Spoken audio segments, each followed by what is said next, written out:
Francisco Cândido Xavier, Missionários da Luz, terceiro livro da coleção A Vida no Mundo Espiritual, ditado pelo Espírito André Luiz, capítulo 6, A Oração. Após separar-se da genitora e da irmã, dispôs-se o rapaz a tomar o caminho da residência que lhe era própria. Seguimo-lo de perto. Doía-me identificar-lhe a posição de vítima, cercado pelas duas formas escuras. As observações referentes à microbiologia psíquica impressionavam-me fortemente. Conhecia de perto as alterações circulatórias, determinando a embolia, o infarto, a gangrena. Tratara noutro tempo inúmeros casos de infecção através de artrites e miosites, úlceras gástricas e abscessos miliares. Examinar atenciosamente no campo mediúnico as manifestações do câncer, dos tumores malignos em complicados processos patológicos. Vira múltiplas expressões microbianas no tratamento da lepra, da sífilis, da tuberculose. Muitas vezes, na qualidade de defensor da vida, permanecera longos dias em duelo com a morte, sentindo a inutilidade de minha técnica profissional no ataque aos vírus estranhos que apressavam a destruição orgânica, zombando-me dos esforços. Na qualidade de médico, entretanto, na maioria dos casos, quando podia contar ainda com a prodigiosa intervenção da natureza, mantinha a presunção de conhecer variadas normas de combate em diversas direções. No diagnóstico da difteria, não vacilava na aplicação do soro de Hooks e conhecia o valor da operação de traqueostomia no grupo declarado. Nas congestões, não me esqueceria de intensificar a circulação. Nos eczemas, lembraria sem dúvida os banhos de amido, as pomadas à base de bismuto e a medicação arsenical e sulfurosa. Positivando o edema, recordaria a veratrina, o calomelano, a cafeína e a teobromina. Depois de analisar detalhadamente os sintomas, no câncer, praticaria a intervenção cirúrgica se os raios-x não demonstrassem a eficiência precisa. Para todos os sintomas, saberia utilizar regimes e dietas, aplicações diversas, isolamentos e intervenções. Mas e ali? À nossa frente, caminhava um enfermo diverso. Sua diagnose era diferente. Escapava ao meu conhecimento dos sintomas e aos meus antigos métodos de cura. No entanto, era paciente em condições muito graves. Viam-se-lhe os parasitos escuros, observava-se-lhe a desesperação íntima em face do assédio incessante. Não haveria remédio para ele? Estaria abandonado e era mais infeliz que os doentes do mundo? O que fazer para aliviar-lhe as dores terríveis a se manifestarem à maneira de angustiosas e permanentes inquietações? Já havia atendido a entidades perturbadas e sofredoras, balsamizando-lhe padecimentos atrozes. Não ignorava os esforços constantes de nossa colônia espiritual, a fim de atenuar sofrimentos dos desencarnados de ordem inferior. Mas ali, em virtude da contribuição magnética de Alexandre, o grande e generoso instrutor que me seguia, observava um companheiro encarnado, presa de singulares viciações. Por que fatores ministrar o soro indispensável? E, naturalmente, novas reflexões ocorriam-me céleres. Semelhantes expressões microbianas acompanhariam os desencarnados? Atacariam a alma fora da carne? Quando me debatia em amarguras inexprimíveis nas zonas inferiores, certo havia sido vítima das mesmas influenciações cruéis. Todavia, onde o remédio salutar? Onde o alívio para tamanhas angústias? Revelando paternal interesse, Alexandre veio em meu socorro esclarecendo. Estas interrogações íntimas, André, são portadoras de grande bem para o seu coração. Começa a observar as manifestações do vampirismo, as quais não se circunscrevem ao ambiente dos encarnados. Quase que a totalidade de sofrimentos nas zonas inferiores deve a ela sua dolorosa origem.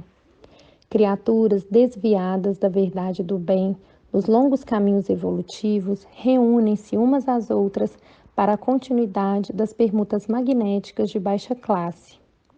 Os criminosos de vários matizes, os fracos da vontade, os aleijados do caráter, os doentes voluntários, os teimosos e recalcitrantes de todas as situações e de todos os tempos integram comunidades de sofredores e penitentes do mesmo padrão, arrastando-se pesadamente nas regiões invisíveis ao olhar humano. Todos eles segregam forças detestáveis e criam formas horripilantes, porque toda a matéria mental está revestida de força plasmadora e exteriorizante. Mas, objetei, sinto que o campo médico é muito maior depois da morte do corpo. Sem dúvida, redarguiu meu interlocutor sereno. Quando compreendermos a extensão dos ascendentes morais em todos os acontecimentos da vida. Entretanto, considerei. Horrorizavam-me as novas descobertas na região microbiana. Que fazer contra o vampirismo? Como lutar com as forças mentais degradantes? No mundo, temos a clínica especializada, a técnica cirúrgica, os antídotos de vários sistemas curativos. Mas aqui, Alexandre sorriu pensativo e falou depois de pausa mais longa. Conforme verificamos, André, o tratamento remoto nos templos, a ascendência da fé nos processos de medicina nos séculos passados e a concepção de que as entidades diabólicas provocam as mais estranhas enfermidades no homem não são integralmente destituídas de razão. Indubitavelmente, entre os espíritos encarnados, as expressões mentais dependem do equilíbrio do corpo, assim como a boa e perfeita música depende do instrumento fiel. Mas a ciência médica atingirá culminâncias sublimes quando verificar no corpo transitório a sombra da alma eterna. Cada célula física é instrumento de determinada vibração mental. Todos somos herdeiros do Pai que cria, conserva, aperfeiçoa, transforma ou destrói. E diariamente, como nosso potencial gerador de energias latentes, estamos criando, renovando, aprimorando ou destruindo alguma coisa. Justifico a surpresa de seus raciocínios ante a paisagem nova que se desdobra à sua vista. A luta do aperfeiçoamento é vastíssima.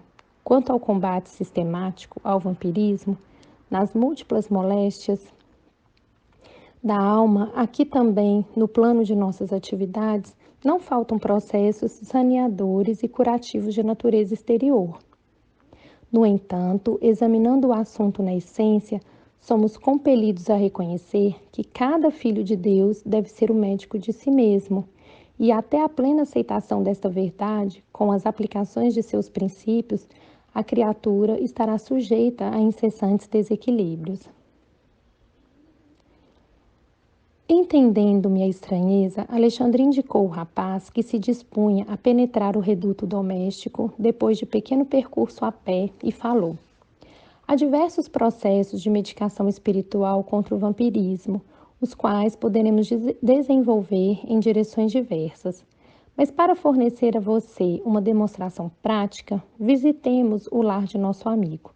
Conhecerá o mais poderoso antídoto.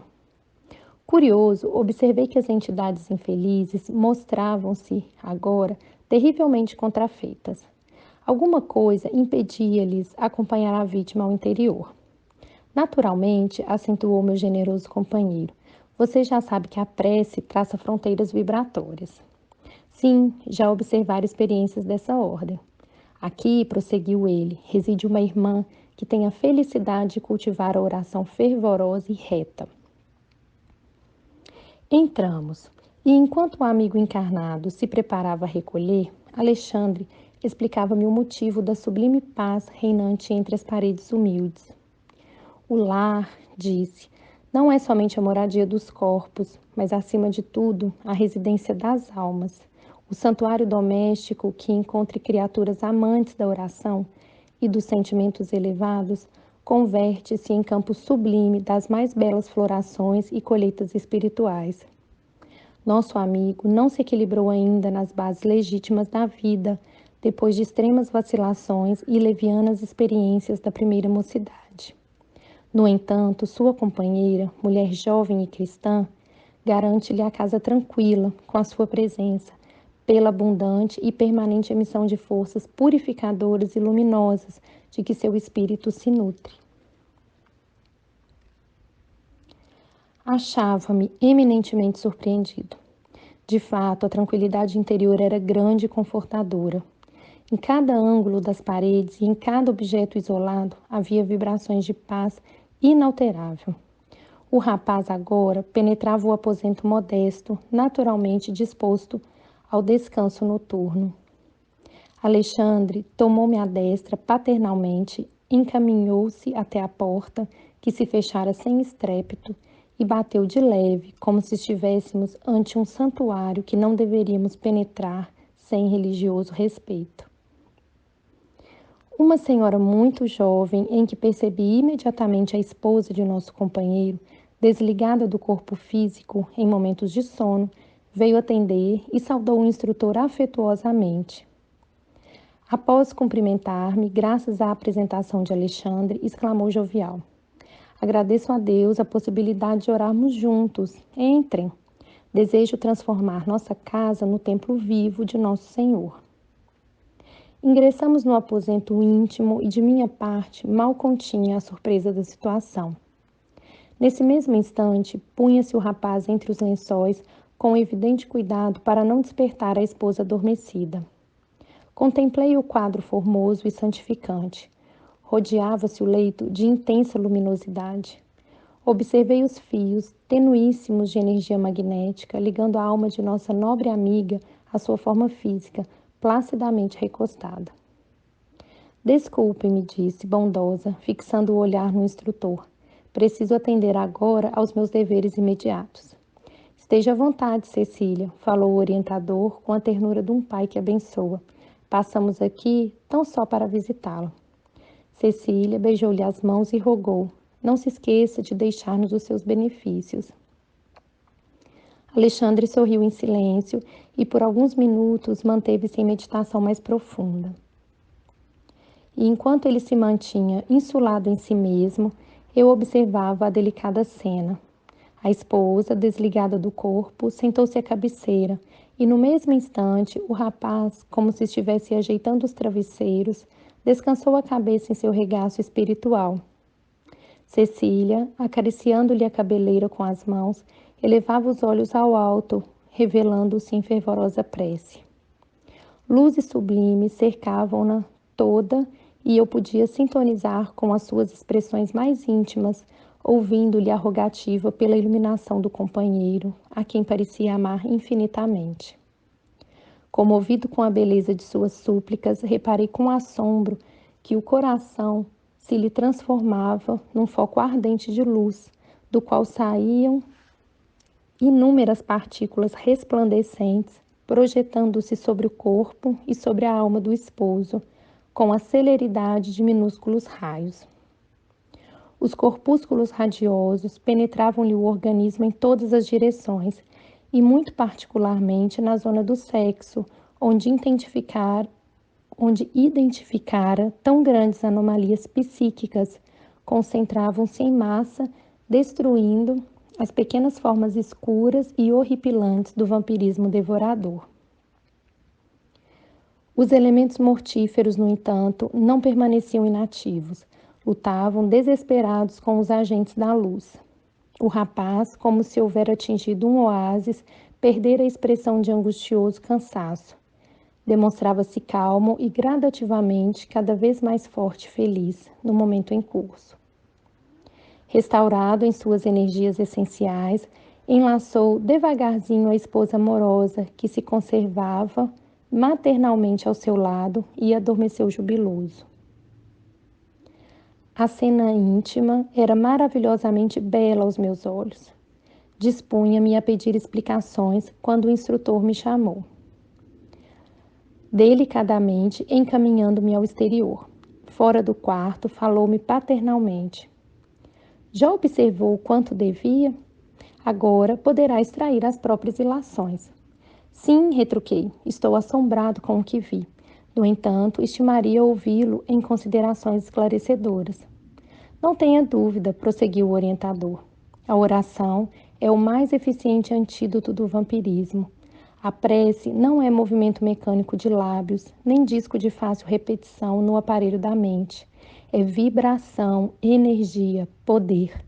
A criatura que ora, mobilizando as próprias forças, realiza trabalho de inexprimível significação.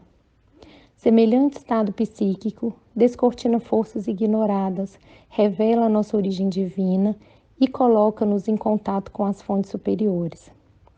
Dentro dessa realização, o espírito, em qualquer forma, pode emitir raios de espantoso poder. Após breve intervalo, Alexandre considerou, imprimindo mais força ao ensinamento.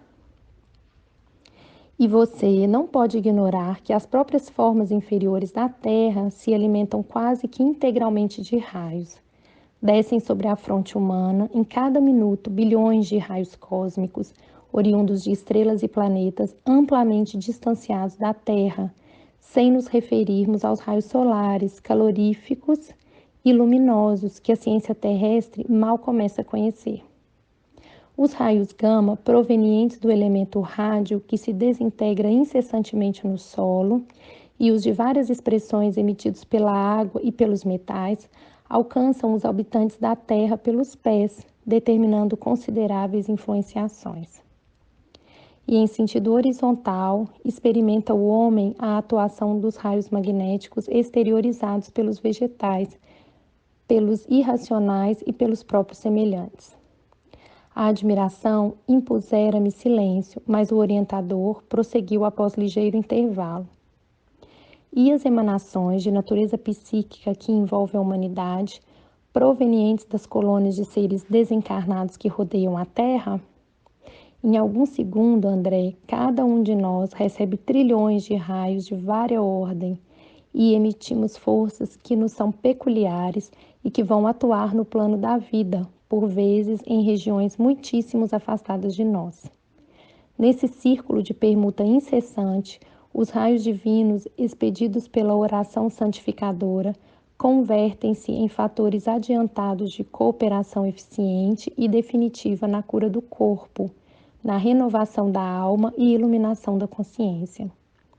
Toda prece elevada é manancial de magnetismo criador e vivificante, e toda criatura que cultiva a oração, como devido equilíbrio do sentimento, transforma-se gradativamente em foco irradiante de energias da divindade. As elucidações do instrutor calaram-me profundamente no ser. Desejando, contudo, certificar-me quanto a outro pormenor da sublime experiência, interroguei. Bastará, porém, o recurso da esposa para que o nosso doente restaure o equilíbrio psíquico? Alexandre sorriu e respondeu. O socorro de Cecília é valioso para o companheiro, mas o potencial de emissão divina pertence a ela como fruto incorruptível dos seus esforços individuais. Significa para ele o acréscimo da misericórdia, que deverá anexar em definitivo ao patrimônio de sua personalidade, através do trabalho próprio. Receber o auxílio do bem não quer dizer que o beneficiado seja bom. Nosso amigo precisa devotar-se com fervor ao aproveitamento das bênçãos que recebe, porque, inegavelmente, toda cooperação exterior pode ser interrompida e cada filho de Deus é herdeiro de possibilidades sublimes e deve funcionar como médico vigilante de si mesmo.